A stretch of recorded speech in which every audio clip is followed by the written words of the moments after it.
Hello students, आज के video में मैं आपको एक्सप्लेन करूंगा दैट एक्सरसाइज 10.2 का क्वेश्चन नंबर 6।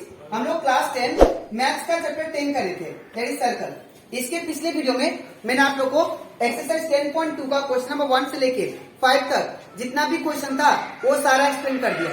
ठीक है, तो अगर आपको सारा क्वेश्चन अच्छे से सीखना है तो आप लोग उसको मेरे यूट्यूब चैनल में जाके देख सकते हो। ठीक है, इसी के साथ साथ अभी तक मैंने आप लोग को दैट इज इस चैप्टर दैट इज चैप्टर 10 का एक्सरसाइज 10.1 का जितना भी क्वेश्चन था और इस चैप्टर का इंट्रोडक्शन पार्ट वो सभी मैंने आप लोग को एक्सप्लेन कर दिया। ठीक है, तो अगर आपको सारा क्वेश्चन एक्सरसाइज 10.1 का और इंट्रोडक्शन पार्ट इस चैप्टर का अच्छे से सीखना है तो आप लोग उसको मेरे यूट्यूब चैनल में जाके उसको देख सकते हो। ठीक है, और साथ ही साथ मैंने आप लोग को क्लास 10 मैथ्स का chapter revision chapter 1, chapter 2, chapter 3 और चैप्टर दैट इज 8 और chapter that is 11 and chapter 12 इन सभी चैप्टर का जितना भी एक्सरसाइज क्वेश्चन था और जितना भी एग्जाम्पल क्वेश्चन था वो सारा एक्सप्लेन कर दिया है। ठीक है, तो अगर आपको सारा क्वेश्चन अच्छे से सीखना है तो आप लोग उसको मेरे यूट्यूब चैनल में जाके उसको देख सकते हो। ठीक है, मैंने हर एक चैप्टर का प्लेलिस्ट बना के अपलोड किया है। ठीक है,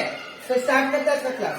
यहाँ पे हम लोग को एक्सरसाइज 10.2 का क्वेश्चन नंबर 6 में दिया गया है the length of a tangent from a point A, that is a point से जो लेंथ ऑफ द टेंजेंट है at a distance 5 centimetre from the centre of a circle is 4 centimetre. मतलब जो tangent का लेंथ है ए point से वो कितना है, दैट इज 4 सेंटीमीटर। ठीक है, और सेंटर से लेके ए तक का जो डिस्टेंस है वो आपको दिया है 5 सेंटीमीटर। ठीक है, तो आपको फाइंड करने के लिए क्या बोला कि find the radius of the circle. तो यहाँ पे मैं आपको सर्कल बना के समझाता हूँ। सपोज ये सर्कल हो गया। ठीक है, अब ये सर्कल हो गया। अब मान लीजिए पॉइंट यहाँ पे है, यहाँ पे मान लीजिए पॉइंट ए पॉइंट है। ठीक है ना, ए पॉइंट।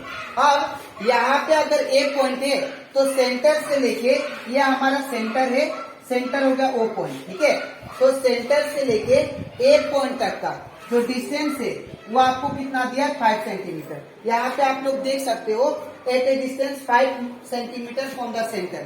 ठीक है, तो ए पॉइंट सेंटर से लेके ए पॉइंट तक का जो डिस्टेंस है वो कितना है, 5 सेंटीमीटर। ठीक है, फिर क्या बोला, the length of the tangent, जो लेंथ है। अब हम लोग यहाँ पे टेंजेंट ड्रॉ करते हैं।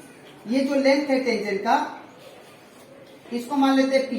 ठीक है, इस पॉइंट को that is point of contact को। ठीक है, तो ये पी पॉइंट से ए पॉइंट तक जो लेंथ है टेंजेंट का वो आपको दिया दैट इज 4 सेंटीमीटर। ठीक है, तो ये कितना होगा, दैट इज 4 सेंटीमीटर। ठीक है, अब यहाँ पे आपको फाइंड क्या करना है, दैट इज ये रेडियस फाइंड करना है। ठीक है, यहाँ पे ये आपको रेडियस यहाँ पे फाइंड करना है।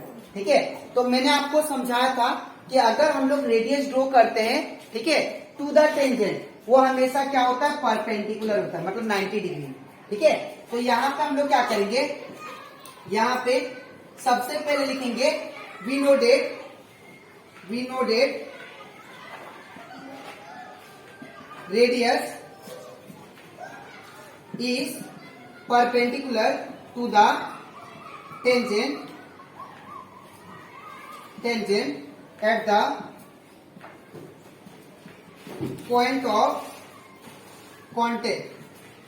ठीक है, तो यहाँ पे ओपी जो है वो क्या है, परपेंडिकुलर है किससे, that is OP is perpendicular to PA. ठीक है, तो लिखेंगे OP is perpendicular to what, पीए।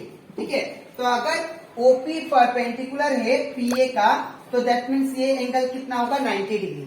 तो एंगल ओपीए, तो therefore angle OPA equal to कितना होगा, 90 डिग्री। ठीक है, तो अब हम लोग क्या करेंगे, इस ट्रायंगल में मैं पाइथागोरस थ्योरम यूज कर सकता हूँ। ठीक है, तो हमेशा राइट एंगल ट्रायंगल में हम लोग पाइथागोरस थ्योरम को यूज कर सकते हैं। तो यहाँ पे in triangle OPA, in triangle OPA applying Pythagoras theorem. तो पाइथागोरस थ्योरम के अकॉर्डिंग क्या था, दैट इज हाइपोटेन्यूज का स्क्वायर इक्वल टू परपेंडिकुलर का स्क्वायर प्लस बेस का स्क्वायर।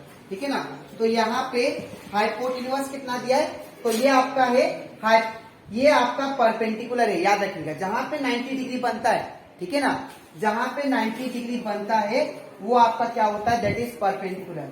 तो ये होगा आपका परपेंडिकुलर, ये मान लीजिए बेस, और ये आपका हाइपोटेन्यूज। तो हाइपोटेन्यूज कितना दिया है 5, दैट इज ओए। ओए क्या है, हाइपोटेन्यूज, तो ओए का स्क्वायर, ठीक है, इक्वल टू परपेंडिकुलर कौन सा, दैट इज ओपी। तो यहाँ पे क्या होगा, ओपी का स्क्वायर प्लस बेस कितना है, तो बेस हम लोग का ये है, ठीक है, दैट इज एपी। तो एपी का स्क्वायर।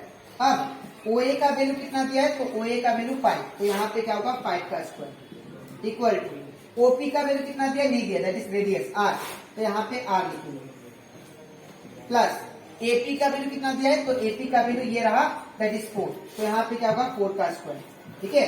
अब 5 का स्क्वायर कितना होता है 25 इक्वल टू आर का स्क्वायर, आर स्क्वायर प्लस 4 का स्क्वायर 16, ठीक है।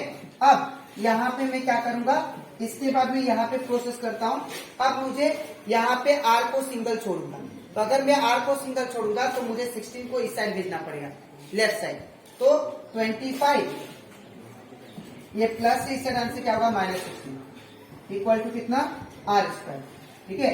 तो यहाँ पे 25 माइनस 16 कितना हो जाएगा, दैट इज 25 माइनस 16, ये हो जाएगा 9 इक्वल टू आर स्क्वायर। अब इसको मैं उल्टा कर देता हूँ क्योंकि मुझे आर का वैल्यू चाहिए, आर स्क्वायर का वैल्यू, ठीक है। तो इसको उल्टा कर देता हूँ, तो आर स्क्वायर इक्वल टू कितना होगा 9। अब ये स्क्वायर को मैं उस साइड भेज देता हूँ, ठीक है। तो स्क्वायर उस साइड जाएगा तो क्या हो जाएगा, रूट हो जाएगा, ठीक है। तो आर इक्वल टू √9, ठीक है। अब आर इक्वल टू √9 किसका स्क्वायर रूट है, दैट इज 3 का। तो यहाँ पे हम लोग का रेडियस कितना आ गया, 3 सेंटीमीटर। तो रेडियस कितना होगा, that is R equal to 3 centimetre, ठीक है। तो यही हमें फाइंड करना था, ठीक है। तो आपको लिखना कैसे मैं बता देता हूं। हमारा एक्सरसाइज 10.2 का क्वेश्चन नंबर 6। तो आई होप आपको एक क्वेश्चन अच्छे से क्लियर हो गया होगा, ठीक है। अब इसके नेक्स्ट वीडियो में मैं आप लोग को एक्सप्लेन करूंगा, दैट इज एक्सरसाइज 10.2 का क्वेश्चन नंबर 7, ठीक है। तो आज के लिए इतना ही, मिलते हैं नेक्स्ट वीडियो में।